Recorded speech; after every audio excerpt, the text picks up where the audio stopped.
My name is Claire Whitman. I'm 36 years old, and the first thing I saw through the back window of my Aunt Evelyn's house was my brother's coat hanging over her favorite chair like he had always belonged there. The second thing I saw was the watercolor box she left me, tilted on the floor beside a half-packed cardboard bin, its old brass latch open, the little pans of blue and green scattered like someone had shaken out a memory and decided it was trash. I did not scream. My hands were still cold from the steering wheel, and my voice felt far away inside my own mouth. But I stayed standing on the porch and looked at the new lock on the back door. Mark had changed it, not broken it. Not forced it in a panic. Changed it, carefully, like ownership was something you could install with a screwdriver. When he opened the door, he didn't look ashamed. He looked annoyed. Behind him, boxes sat in my aunt's living room, stacked beneath the window where she used to tape my student art every spring. Claire, he said, like I was the one trespassing. Don't make this dramatic. It's a family house. Then he glanced at the watercolor box and added, You teach kids to paint. You don't know what to do with a real house. I looked past him at the room that had once been the safest place in my life. Then I took out my phone. I didn't call my mother. I called the police. And before that night ended, someone outside my family would finally see what Mark had done. The house had never looked impressive from the road. It was a narrow white place at the end of a maple-lined street, with a green front door, uneven porch steps, and a sunroom that leaned slightly toward the garden as if it were listening. Mark used to call it depressing. My mother called it too old to be practical. But when I was a child, that house was the only place where nobody measured my worth against my brother's needs. My parents separated when I was young enough to still pack stuffed animals in a pillowcase, and every time their lives became too complicated, they sent me to Aunt Evelyn. They always said it like a temporary arrangement. Just for a few weeks, Claire. Just until things settle down. But weeks became months, and months became the rhythm of my childhood. Aunt Evelyn never made me feel borrowed. She cleared a corner of the sunroom for my sketchbooks, taped butcher paper over the old table, and told me that messy colors meant I was thinking. When I cried, because my mother forgot a school concert, she did not tell me to be mature. She warmed milk on the stove, sat beside me, and said, Some people love loudly when others are watching, and quietly disappear when no one is. I did not understand the sentence then. I understood it later. Every spring, she bought me one new pan of watercolor, never the whole set, because she said learning to wait for color made me respect it. By the time I became an art teacher, the box was scratched, stained, and missing the original brush, but it still smelled faintly like paper, rain, and the orange tea she drank in the afternoons. When her attorney called after the funeral and told me she had left me the house, I did not feel lucky. I felt undone.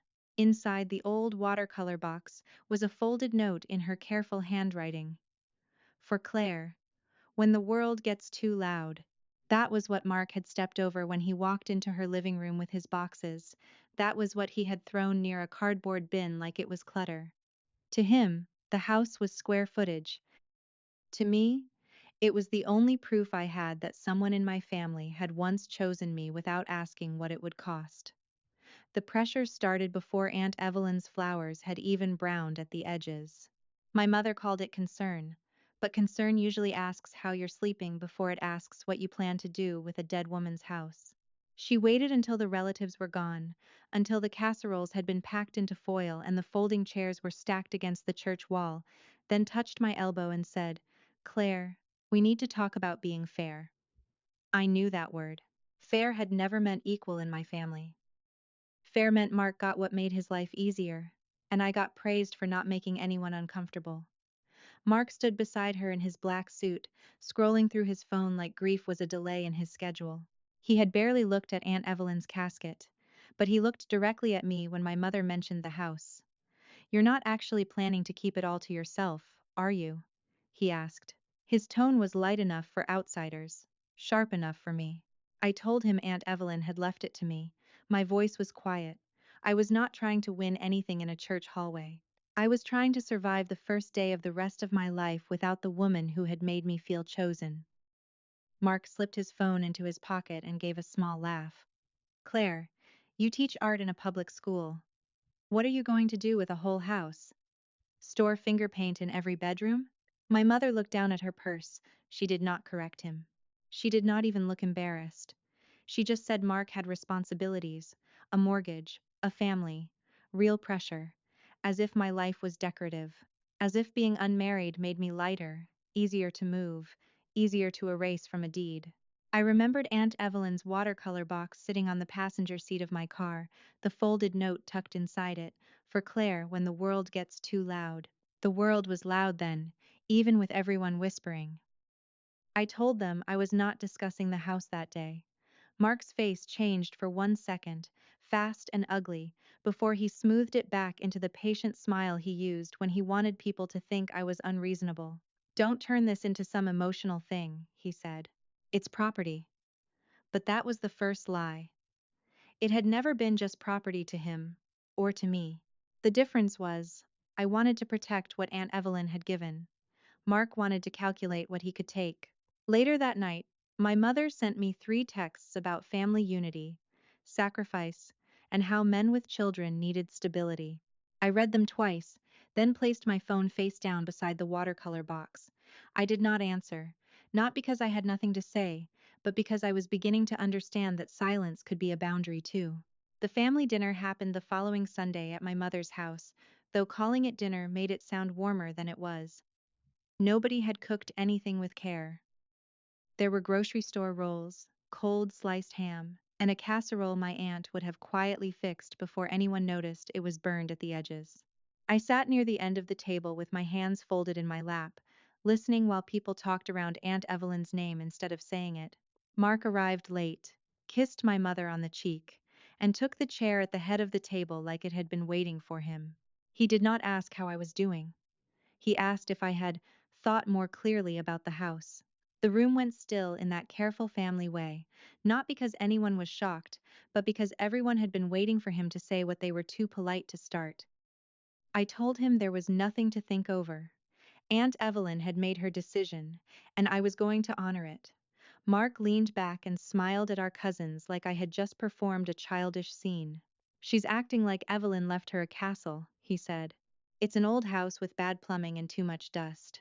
My mother murmured his name, but not as a warning. More like she wanted him to soften the words, not stop them. He turned back to me. You got lucky because a lonely old woman felt sorry for you.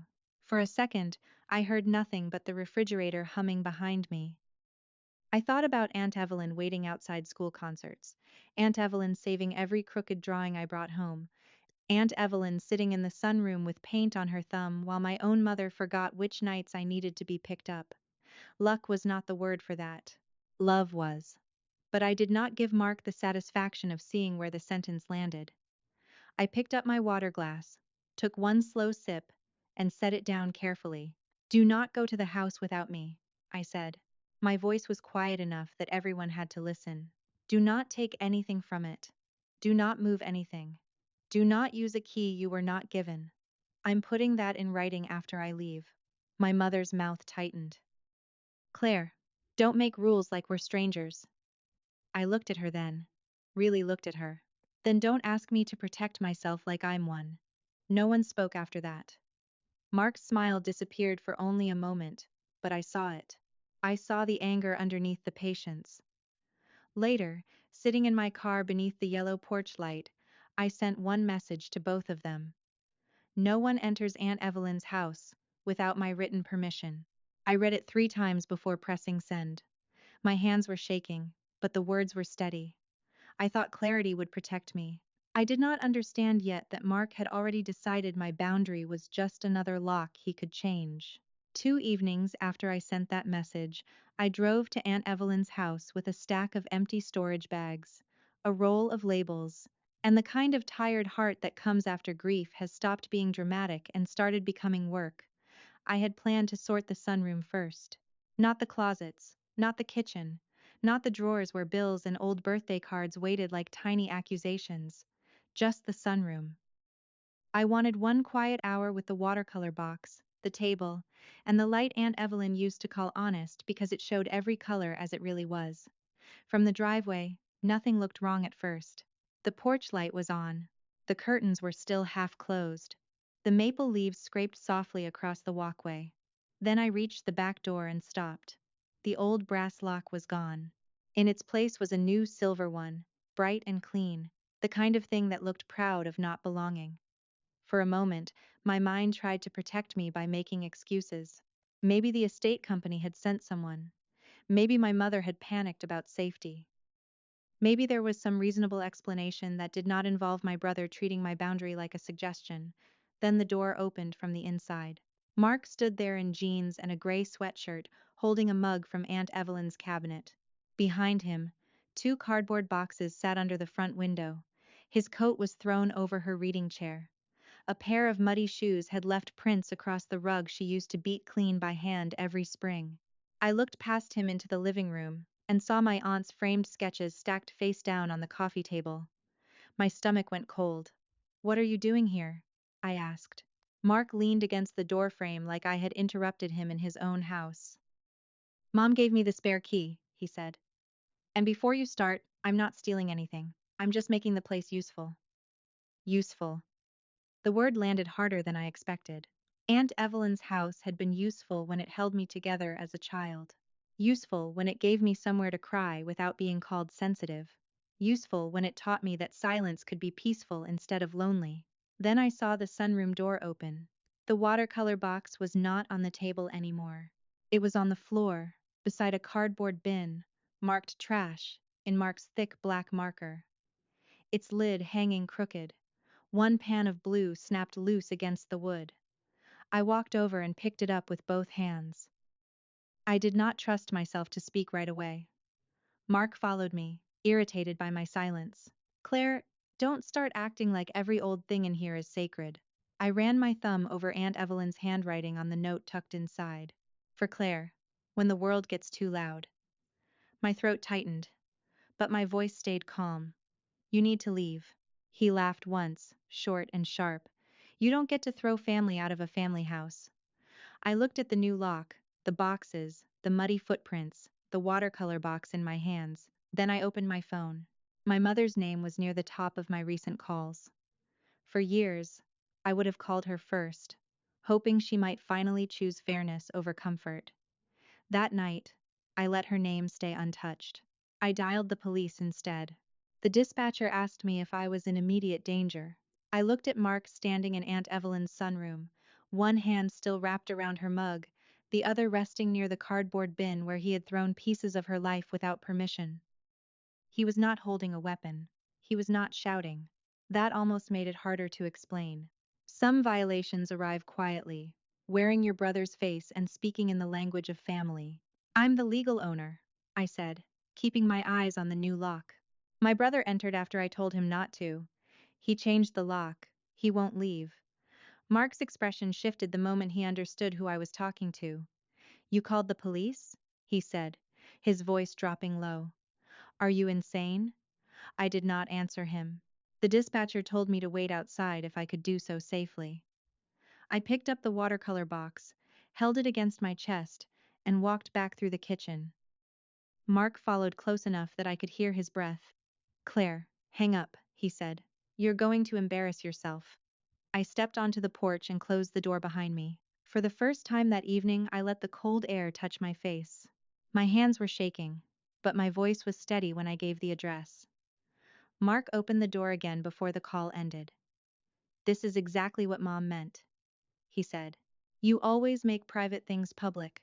I looked at him then, really looked at him, standing inside a house he did not own, behind a lock he had no right to change, surrounded by boxes he had no permission to bring.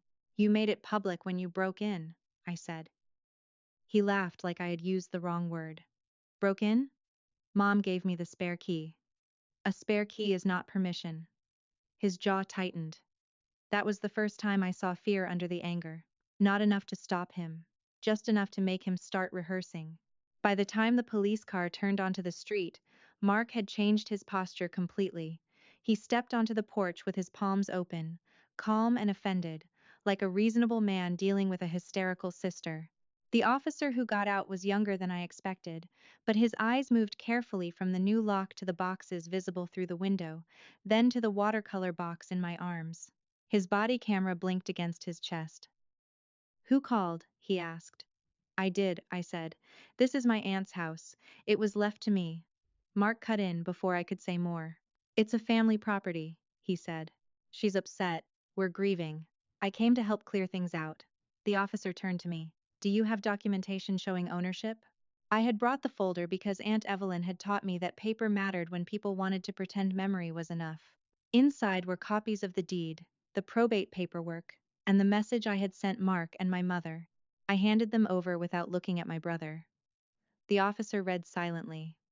Mark kept talking. He said I was emotional. He said the house was practically abandoned. He said he was only trying to prevent damage. Then the officer looked up and asked one simple question. "Who authorized the lock change?" Mark's mouth opened, but no answer came out. Before he could find one, a porch light flicked on across the driveway. Our neighbor, Nora Bell, stepped out in a robe and slippers, holding her phone in one hand. "Officer," she called, her voice thin but steady. "My doorbell camera recorded him arriving with the locksmith." Mark turned toward her like the night itself had betrayed him. For a moment, nobody moved. Even the maple leaves along the driveway seemed to stop scraping the pavement. Mark stared at Nora Bell across the dark strip of grass between our houses, and I watched his face try to become innocent again. It did not happen smoothly. "Nora," he said, forcing a laugh that sounded too dry. "This is a misunderstanding." She did not come closer until the officer asked her to. Nora was in her 70s, small and careful, the kind of neighbor who left tomatoes on porches in summer and knew every car that did not belong on our street. Aunt Evelyn had trusted her with spare flower pots, mail during storms, and the names of every stray cat that crossed the yard. When Nora stepped under the porch light, she looked at me first, not Mark. "Your aunt would want you to know exactly what happened," she said. The officer asked if she was willing to show the recording. Nora unlocked her phone with a shaking thumb. Mark's voice sharpened. "You've been filming my family?" The officer turned slightly toward him. "Sir, let her speak." That was the first time Mark stopped talking because someone outside our family told him to. Nora played the video. The screen showed Aunt Evelyn's driveway earlier that evening, gray and grainy but clear enough. Mark's truck pulled in. A locksmith van followed. Mark got out carrying two flattened boxes under one arm. He pointed toward the back door like he had every right to direct work there. The locksmith bent near the lock. Mark stood behind him, checking the street more than the door. Then he took off his coat and draped it over part of the porch railing. Not enough to hide everything, but enough to block the view of the door for a few minutes. My stomach tightened. I had seen that coat hanging over Aunt Evelyn's chair. Now I knew it had already been used once to cover something it should not have touched. "That's not breaking in," Mark said quickly. "I had access." "You had a key," I said, still holding the watercolor box. "You did not have permission." The officer watched the rest without interrupting. The video showed Mark carrying boxes through the back door after the lock was changed. It showed him returning to his truck for more. It showed him pausing on the porch, looking toward Nora's house, then turning his body away from the camera before going inside again. The officer asked Mark for identification. Mark handed it over with a tight smile. Then the officer asked him to step outside and keep his hands visible while they sorted out ownership and entry. Mark looked at me like I had personally written that sentence into law just to humiliate him. But I had not done anything except stop participating in the lie that his comfort mattered more than my rights. Inside, the house looked wounded. Mud marked the rug. A drawer in the side table hung open. Aunt Evelyn's sketches were still face down. I wanted to rush in and fix every disturbed object, but the officer told me to leave things as they were until he finished documenting the scene. So I stood there with the watercolor box against my chest while his body camera blinked and Nora's phone held the first clean version of the truth. Mark kept glancing toward his coat pocket, not often, just enough. And every time he did, the calm he had practiced slipped a little further. After the officer finished taking photographs, he told Mark to remove only the boxes he had brought in and leave the rest of the house untouched. Mark argued, then softened, then argued again, in a lower voice, the way he always did when he realized charm was not working fast enough. The officer did not raise his voice. He simply repeated that I was the documented owner, and that any dispute Mark believed he had could be handled through proper legal channels. Proper legal channels. The phrase stayed with me while Mark carried his boxes back to his truck under Nora Bell's porch light. It sounded clean, almost gentle, but nothing in that house felt clean after he left. The new lock was still on the back door. Mud was still pressed into Aunt Evelyn's rug. The watercolor box was still cold in my hands. When the police car pulled away, I locked the front door from the inside and stood in the living room without turning on any more lights. I was not afraid of the dark. I was afraid of how easily Mark had walked into a place I thought grief had made sacred. The next morning, before school, I called Lydia Grant, the estate attorney who had handled Aunt Evelyn's paperwork. I expected her to tell me to change the locks properly, keep the police report, and document the damage. She did tell me those things. She also told me the officer had confirmed the locksmith record was under Mark's name, not mine. Then she went quiet after I mentioned Mark's coat pocket, the new lock, and the way he kept insisting the house was family property. Claire, she said carefully, I want to check the county records. I sat in my classroom supply closet with one hand over the phone and the other resting on a stack of watercolor paper. Students were arriving outside, laughing near the lockers, while my whole life seemed to narrow to Lydia's breathing on the line. Is something wrong? I asked. I don't know yet, she said. But when someone tries to establish control physically, sometimes they are preparing to create control on paper. By lunch, she called back. Her voice had changed. It was still calm, but the softness was gone. There is a pending quitclaim deed attached to the property file, she said. It has your name on it. For a second I could not understand the words. My name was supposed to be on the deed Aunt Evelyn left me. That was the point. Then Lydia explained that this was different. This document claimed I had agreed to transfer an interest in the house to Mark. It carried a signature that looked like mine from far away, but wrong up close. The C was too sharp. The W leaned backward. And my middle initial was missing, the one I had used on every legal document since college because Aunt Evelyn told me never to let anyone make my name smaller for convenience. Lydia had already called the notary listed on the document. The woman said she had never met me, never witnessed that signature, and had not notarized anything for Mark. I pressed my palm flat against the closet wall. I did not cry. I did not scream. I just listened as Lydia said the words my family would never have used.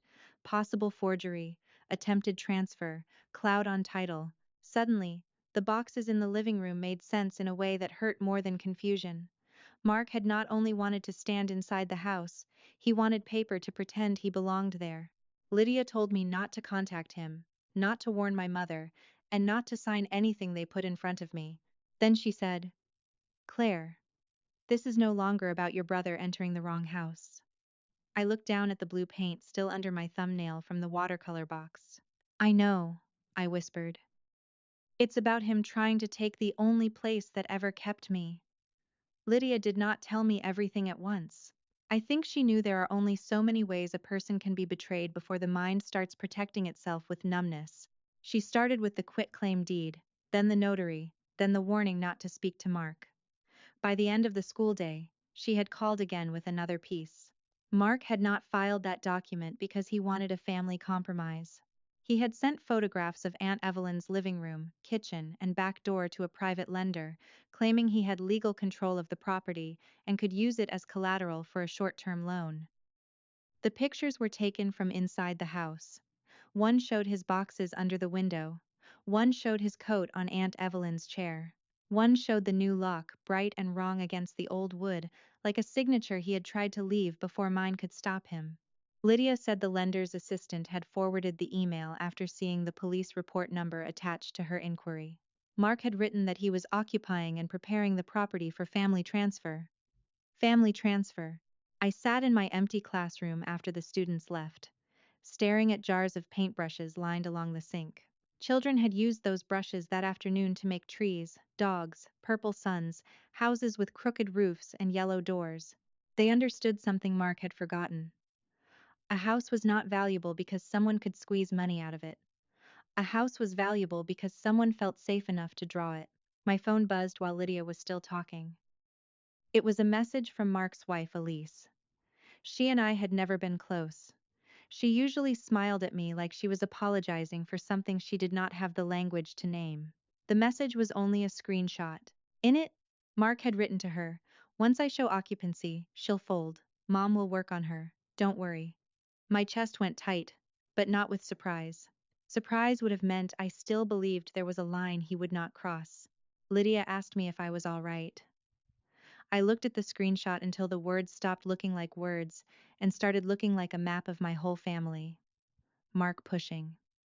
My mother softening the ground. Me expected to collapse quietly so everyone else could call it peace. "I'm here," I said. It was the only answer I trusted. That evening, my mother called 6 times. I let each call go unanswered. Then she left a voicemail. Her voice was not angry at first. It was frightened, which almost hurt more. "Claire, please don't bring strangers into this. Mark made a mistake. But police reports and attorneys will ruin him. You know how he gets when he's desperate. Just sit down with us. We can fix it privately." I replayed that last sentence once. We can fix it privately. Not he can make it right. Not you were violated. Not I'm sorry I gave him permission in my heart before I ever asked you. Just privately. Quietly. Cleanly. For everyone except me. I forwarded the voicemail to Lydia. Then I placed Aunt Evelyn's watercolor box on my kitchen table and closed the lid. I was not trying to destroy my brother. I was done letting my family hide the damage where only I could bleed from it. Over the following weeks, the legal part did not end with one dramatic conversation. It ended the way most real consequences do, through forms, signatures, statements, and quiet rooms, where people who had lied suddenly had to read what they had done in plain language. Lydia filed the notice that stopped the false deed from moving forward. The officer's report included Nora's video, the photographs of the changed lock, the boxes, the disturbed room, and Mark's own words on body camera. The lender withdrew from the application after Lydia sent proof that Mark had no legal control over the house. For the first time in my life, my brother's confidence did not make the world bend around him. It met paper. It met witnesses. It met the locked door of a system he could not charm like my mother's kitchen table. Mark eventually signed an agreement, giving up any claim to Aunt Evelyn's house and reimbursing the repairs. He did not apologize in a way I could keep. He said he was under pressure. He said I had embarrassed him. He said family should not involve police. I listened without interrupting, then told Lydia I was ready to sign my part. My mother stopped calling for a while. When she finally did, her voice sounded smaller, but not softer. She asked if I was happy now. I looked across the sunroom, where the old rug had been cleaned. The back door had a proper lock in my name, and Aunt Evelyn's watercolor box sat open on the table with every color back in its place. "No," I said. "Happy is not the word." Because I was not happy that my brother had tried to take from me. I was not happy that my mother had chosen silence until silence no longer protected him. I was not happy that love had required documentation before anyone respected it. But I was free in a way I had never been. That spring, I cleaned the sunroom myself. I kept Aunt Evelyn's chair by the window and filled the shelves with paper, brushes, jars, and little trays of paint. On Saturdays, I opened the room to students who could not afford art supplies, kids who arrived shy and left with color on their hands. Sometimes, they painted houses with crooked roofs and impossible purple trees. Sometimes they painted nothing but blue. I never corrected them too quickly. Aunt Evelyn had taught me that color needs room to tell the truth. I did not keep the house to beat Mark. I kept it because it was mine, because she meant it for me, and because some places are not prizes. They are proof that we were loved before anyone tried to make us doubt it.